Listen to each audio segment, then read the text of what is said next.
श्रेष्ठता का क्या अर्थ है? श्रेष्ठता का अर्थ है दूसरों से अधिक ज्ञान प्राप्त करना। अर्थात मूल्य इस बात का नहीं कि स्वयं कितना ज्ञान प्राप्त किया, मूल्य इस बात का है कि प्राप्त किया हुआ ज्ञान अन्य लोगों से कितना अधिक है। अर्थात श्रेष्ठता की इच्छा ज्ञान प्राप्ति को भी एक स्पर्धा बना देती है। और स्पर्धा में विजय अंतिम कब होती है?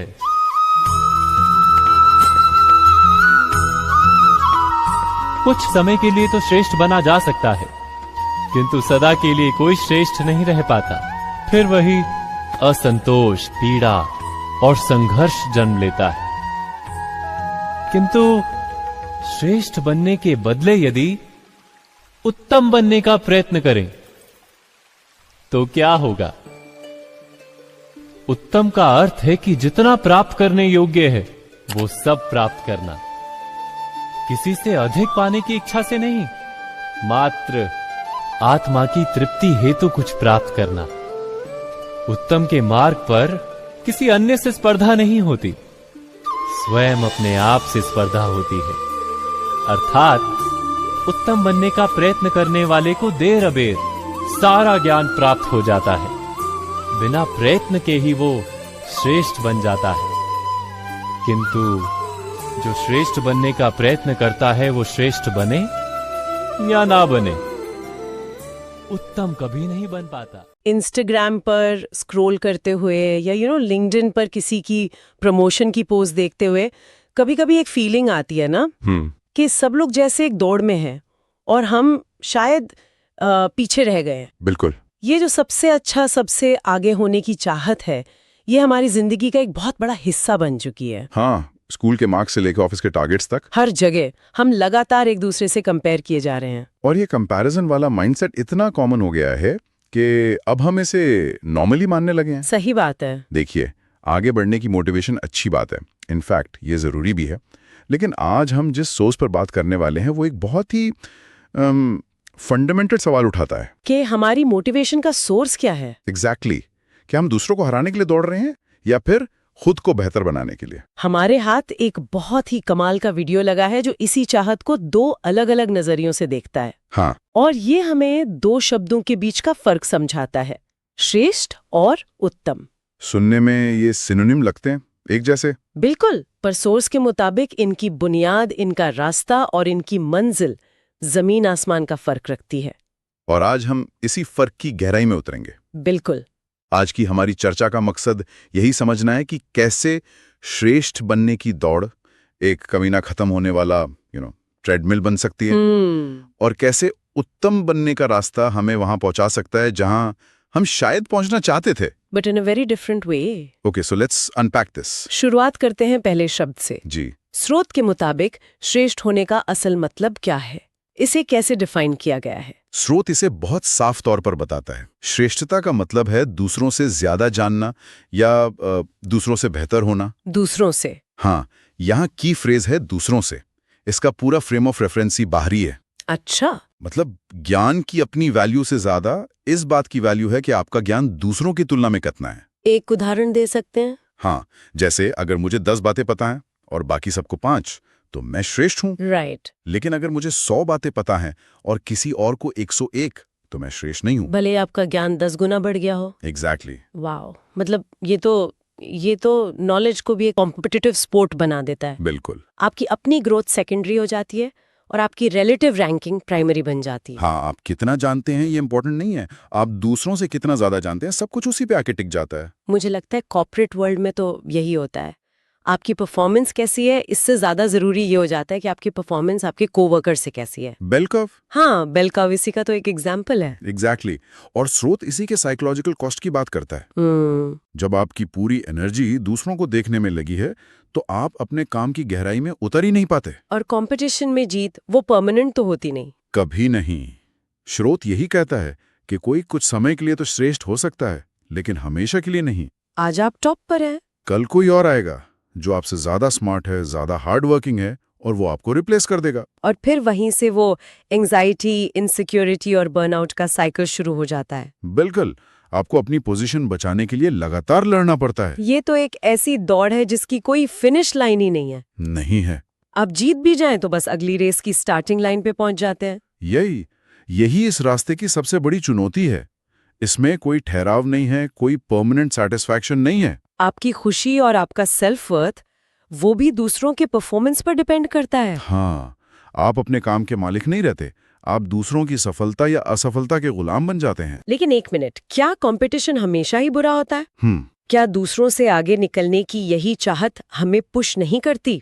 ओलंपिक रिकॉर्ड्स तो इसी से टूटते हैं। सही बात है। स्पेस रेस इसी का नतीजा थी। टेक्नोलॉजी में जो इनोवेशन हम देखते हैं उसके पीछे कहीं ना कहीं एक दूसरे से बेहतर करने की होड़ ही तो होती है। नहीं, ये बहुत ही इंपॉर्टेंट सवाल है। तो क्या ये सोर्स कंपटीशन को पूरी तरह से नेगेटिव लाइट में देख रहा है? नहीं, और यहाँ न्यूआंस को समझना जरूरी है। स्रोत ये नहीं कह रहा कि कंपटीशन बुरा है। अच्छा। वो कह रहा है कि जब दूसरों को हराना ही आपका प्राइमरी गोल बन जाए तब प्रॉब्लम शुरू होती है। ओके। आप ओलंपिक स्प्रिंटर का उदाहरण लीजिए। एक स्प्रिंटर है जो सिर्फ गोल्ड मेडल जीतने और अपने राइवल को हराने के लिए दौड़ रहा है। उसका ध्यान हमेशा बगल वाली लेन पे रहेगा। बिल्कुल। और दूसरा स्प्रिंटर है जो सिर्फ अपनी टेक्निक परफेक्ट करने पर, अपने पिछले बेस्ट टाइम को बीट करने पर फोकस कर रहा है। उसे इस बात से प्यार है कि वो कितनी एफिशिएंटली दौड़ सकता है। दोनों compete कर रहे हैं, पर एक का ड्राइवर बाहरी है, दूसरे का आंतरिक। Right. It's about the why behind the what. स्रोत उस आंतरिक ड्राइवर की बात कर रहा है। ये रास्ता तो काफी निराशाजनक और थकाने वाला लगता है, जहां आप लगातार दूसरों को देख रहे हैं। तो क्या स्रोत हमें कोई दूसरा नजरिया, कोई अलग रास्ता दिखाता है? बिल्कुल। श्रेष्ठ बनने की जगह क्या कोई ऑल्टरनेटिव है? हाँ, और यहीं पर यह चर्चा बहुत दिलचस्प हो जाती है। स्रोत दूसरा रास्ता सुझाता है, उत्तम बनने का। उत्तम का अर्थ है वो सब कुछ हासिल करना जो हासिल करने लायक है। To achieve excellence for its own sake. मतलब यहाँ किसी और से कंपैरिजन का एलिमेंट ही गायब है? है ही नहीं।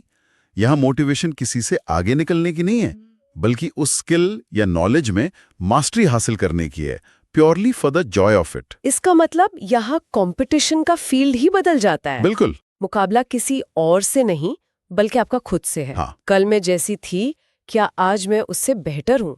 कल जो पीस ऑफ कोड मैंने लिखा था, क्या आज मैं उसे और एलिगेंट बना सकती हूँ? आपने बिल्कुल सही समझा। उत्तम के रास्ते पर कोई बाहरी कंपेटिटर नहीं है। You are your own benchmark. लक्ष्य ये नहीं है कि पड़ोसी से ज्यादा जान लिया जाए। लक्ष्य ये है कि उस सब्जेक्ट के बारे में जो कुछ भी जाना जा सकता है उसे जाना जाए। अपनी पोटेंशियल की बाउंड्रीज को हर दिन थोड़ा और पुश किया जाए। एग्जैक्टली। ये सुनने में बहुत आइडियलिस्टिक लगता है, पर क्या ये प्रैक्टिकल है? हम ऐसी दुनिया में रहते हैं जहां हर चीज रैंक्ड है, मेजर है, university rankings, employ performance reviews, box office numbers. इन सब के बीच कोई इंसान खुद को बाहरी दुनिया से पूरी तरह अलग करके सिर्फ उत्तम बनने पर कैसे फोकस कर सकता है? ये एक वैलिड कंसर्न है, और सोर्स इसका जवाब एक बहुत ही प्रैक्टिकल एग्जाम्पल से देता है। अच्छा। सोचिए 2 शेफ्स के बारे में। ओके। एक शेफ है जिसका गोल है मिशेलिन स्टार जीतना और शहर का बेस्ट शेफ कहलाना। ठीक है। वो लगातार दूसरे रेस्टोरेंट्स के मेन्यू देखेगा, क्रिटिक्स के रिव्यूज पढ़ेगा और ऐसी डिशेस बनाएगा जो ट्रेंडी हों और अवार्ड जीत सकें। ये श्रेष्ठ का रास्ता है। Okay, make sense. अब एक दूसरा शेफ है, उसे बस खाना बनाने की प्रोसेस से प्यार है। वो परफेक्ट इंग्रेडिएंट ढूंढने में घंटों लगाता है। वो अपनी ग्रैंडमदर की रेसिपीज को मॉडर्न ट्विस्ट देने में एक्सपेरिमेंट करता है। राइट। उसका गोल ये नहीं है कि क्रिटिक क्या सोचेगा।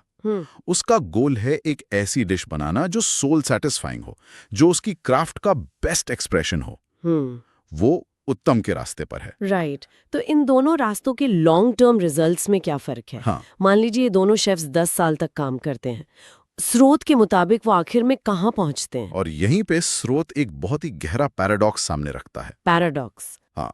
जो शेफ उत्तम बनने की कोशिश कर रहा था, जिसका ध्यान सिर्फ अपनी क्राफ्ट को परफेक्ट करने पर था, वो धीरे धीरे अपने काम में इतना अच्छा हो जाता है, उसकी डिशेस में इतनी गहराई और ओरिजिनलिटी आ जाती है कि लोग नेचुरली उसकी तरफ अट्रैक्ट होते हैं। अच्छा। क्रिटिक्स उसकी तारीफ करते हैं, उसे अवार्ड्स मिलते हैं और वो बिना कोशिश किए ही श्रेष्ठ बन जाता है।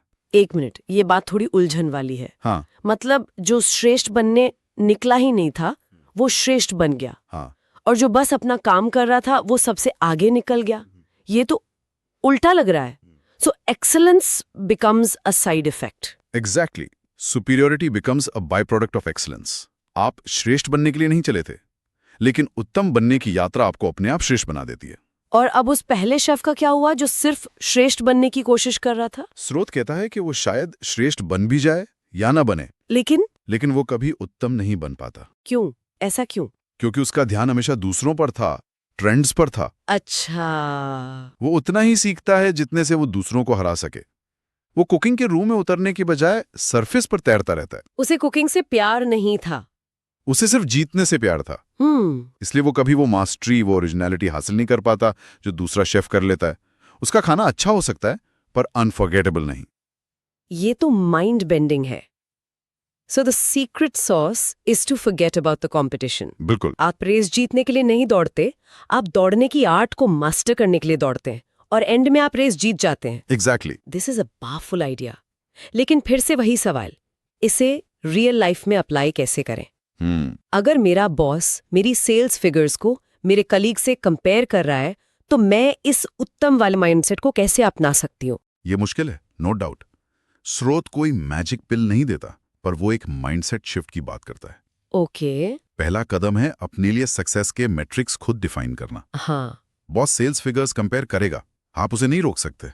राइट। लेकिन आप अपने लिए एक और मैट्रिक्स सेट कर सकते हैं, जैसे इस महीने मैंने कितने क्लाइंट रिलेशनशिप्स मजबूत किए, या मैंने अपने प्रोडक्ट के बारे में कितनी नई चीजें सीखी। अच्छा, मतलब इंटरनल मैट्रिक्स। हाँ, जब आप अपने इंटरनल स्कोर कार्ड पर फोकस करना शुरू करते हैं तो एक्सटर्नल स्कोर कार्ड का प्रेशर अपने आप कम हो जाता है। मतलब अपना फोकस आउटकम से हटाकर प्रोसेस पर ले आना। बिल्कुल। आउटकम आपके कंट्रोल में पूरी तरह नहीं होता, पर प्रोसेस होता है। हाँ, आप ये कंट्रोल कर सकते हैं कि आप कितनी प्रेपरेशन करते हैं, आप अपने क्लाइंट को कितनी अच्छी तरह सुनते हैं, आप कितनी सिंसियरिटी से फॉलो अप करते हैं। जब आप प्रोसेस को एंजॉय करने लगते हैं तो उत्तम वाली जर्नी शुरू हो जाती है, और लॉन्ग रन में एक बेहतर प्रोसेस ही बेहतर आउटकम देता है। तो आज की इस चर्चा का सार ये है कि श्रेष्ठता एक बाहरी पैमाना है। बिल्कुल। ये एक जीरो सम गेम है। मेरी जीत किसी और की हार पर डिपेंड करती है।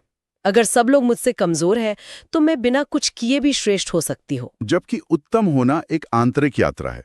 ये अपने पोटेंशियल को पूरी तरह रियलाइज करने का सफर है, जिसकी मोटिवेशन अंदर से आती है। यहाँ आपकी जीत किसी की हार पर निर्भर नहीं करती।